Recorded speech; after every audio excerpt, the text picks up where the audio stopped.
Sorry, yeah. 59 Loughborough Park Road. Yeah, the brother's name was Charles Bullen. Bullen. You can look for him, Charles Bullen. And yeah, they were people who were into their dub mixing and music and studio. And so I come into a place with the drum kits and people would come and rehearse and everything. So the brother were called Joseph was known by his other name, Sheila. Not Sheila, but Sheila. French, from Paris. He was a guitarist and everything.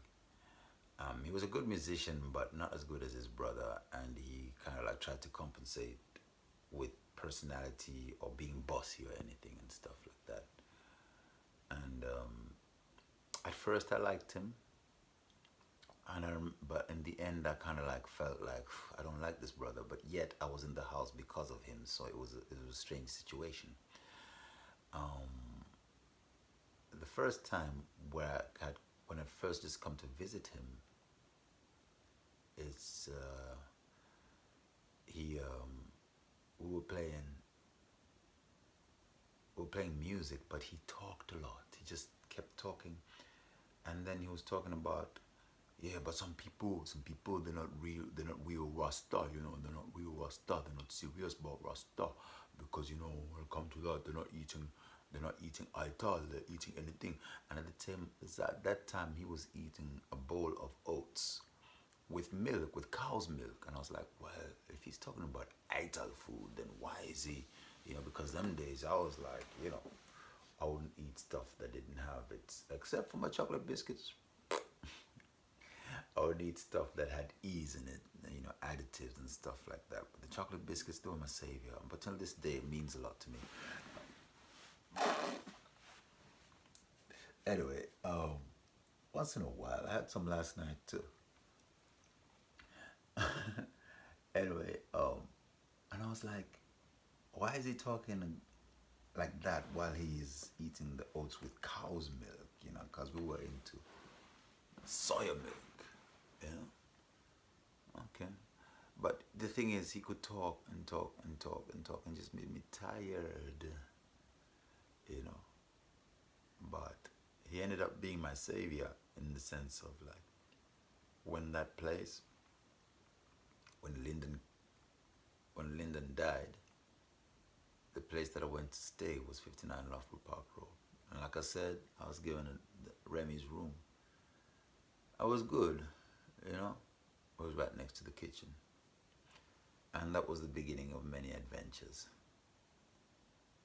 Um, I had been writing letters from Mayo Road, and I wrote to some girlfriends in Denmark, and they wrote back to me, and then I told them what had happened there, and I started writing from 59 Loughborough Park Road. I was in touch with girls from my past, and that was nice because their letters really meant a lot. And they'd write back. My first girlfriend, Ninka, I wrote to her, and she wrote back. She says, "Your letters, they're so sensitive and everything, and all of that." And I needed to write to those girls because that was really that was home ground, comfort zone. Everything else was new, everything was an adventure, and everything else was, there was a lot of fronting. Those you were not really allowed to show much weakness. You're coming into a macho world, rasta world, and all of that. So being yourself came at a price. I can't help but be myself, but it always came at a price. But when I could write home to Lisa and to Ninka and also Penilla, who I used to be in love with when I was at school in Kenya, but I managed to run into her at Con Concert because her sister was working. It was part of Con Concert, and Ada was her sister, and I bumped into her and was like, "I know you," and then she says, "Hey Jimmy," and she says, "I got somebody you gotta meet," and I went to see, and there was Penilla, and she was different, man. She had black leather on, and she was hanging out with this dude with, you know, tattoos and everything, and I was like, whoa. So it was a very different Pernilla from the one I used to go to school with, and she just kind of like looked at me and kind of like half smiled and everything, and she just got deep into this guy that she was with, like, go away, little boy, I deal with big men now, kind of thing. Yeah, it's true.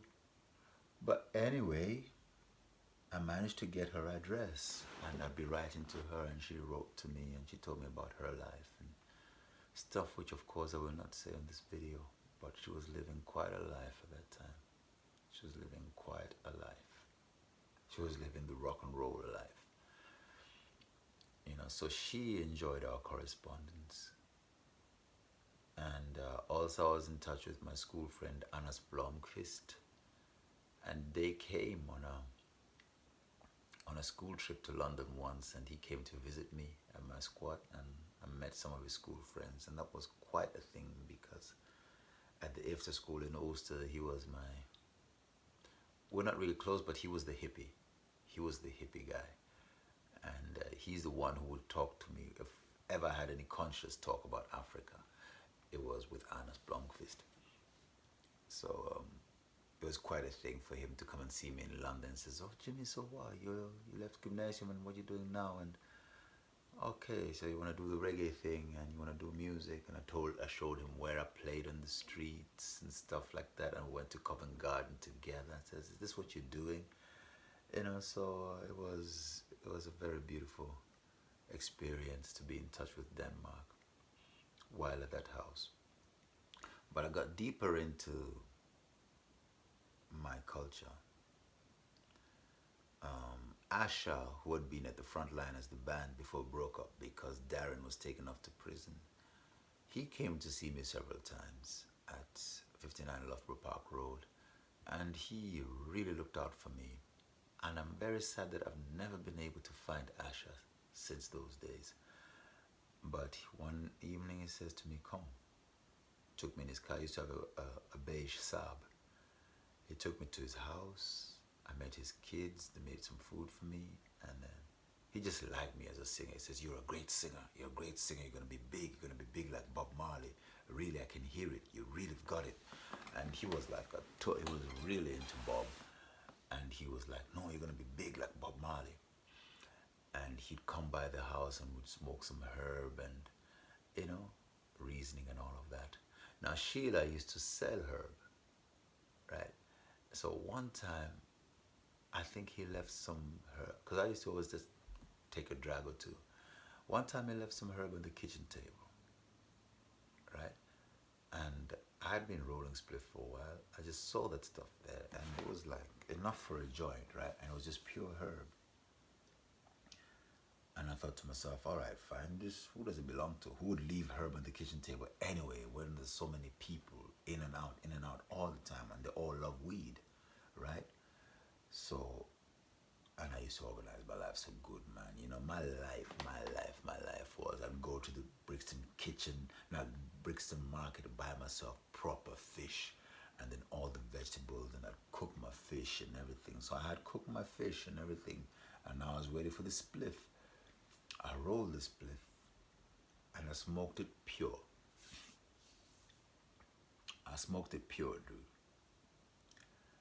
And after I smoked, there I was 100% in my Bob Marley mode now, because I'm living the life. Here I am in this place, and and there's some rastas coming, and I'm smoking herb, and I'm listening to Bob Marley, and I'm writing songs. We got a rehearsal room and all of that. So obviously football must happen. So I take my football and I go right across the park, Loughborough Park, to where I used to kick ball. So I start to run after the ball, and I just remember kind of like bouncing the ball, and then all of a sudden this ball is bouncing different. I felt different within myself, because this is the most amount of herb I'd smoked before, and I used to think I was high, but it used to be the nicotine rush. And this time this was pure, and it was just the herb, right? So I just had to pick up my ball and kind of like walk on back to the house and go into my room. And as soon as I walked into my room, I saw the Bible, and I picked up the Bible. And my brother, let me tell you something.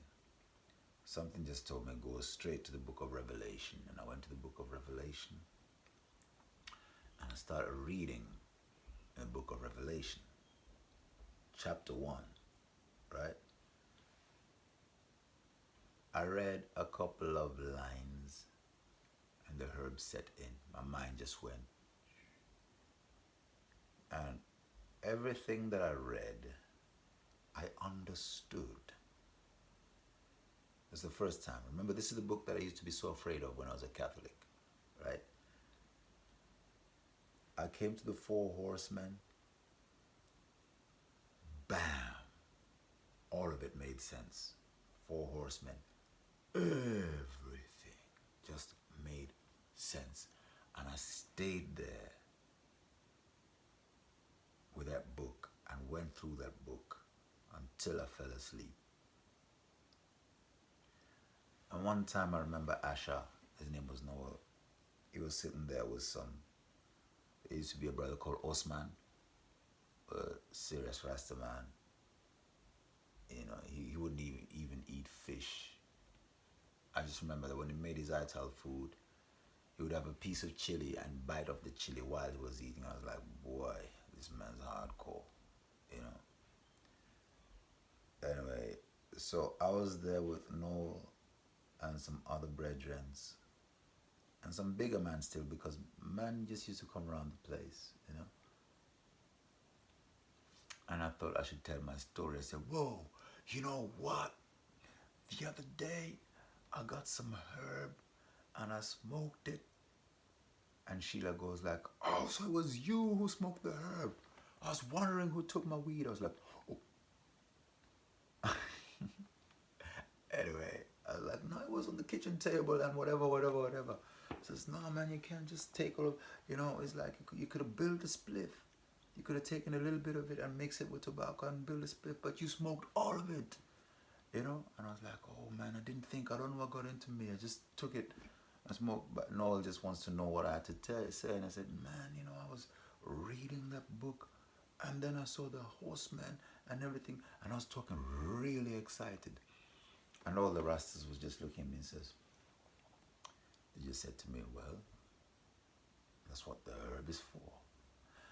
You know, to me it was a huge thing. To them it was just so matter of fact that, like, it's almost as though I'll come to say, you know, I saw a sexy girl and I talked to her and I kissed her. They'll be like, and? That's what you do. That's what girls are for, you know. So, but my life changed from then on. You know, it was a gift that I've had ever since to overstand parts of the Bible that God has reserved for my overstanding, and I live them today, you know. So now the time has come for me to tell my story so people can get an idea of what it is that I'm doing, all the crazy stuff. It's pure inspiration from since I was a child. Totally, my roots were set with no compromise whatsoever, and a lot of help from people along the way. So in that house, I managed to write some real great songs, including the song called Sweet Water. That one I wrote in that. And Terence would come and bring his keyboard and we'd jam. And whenever I play on the street, there were people who loved me on the street and they wanted to know where I was living. And they came over to Loughborough Park Road and we'd be jamming. A lot of girls, French girls, Spanish girls, Italian girls, you know, most of them used to be au pair girls. He had some black girls too who used to like me, but they never really came around. They'd kind of like be, hey, hello, or whatever, and, you know, friendly. But then when I started growing my locks, this particular girl who used to kind of like wave to me, she kind of like stopped. She says, you growing dreadlocks? I say, yeah. And that was the end of her friendliness.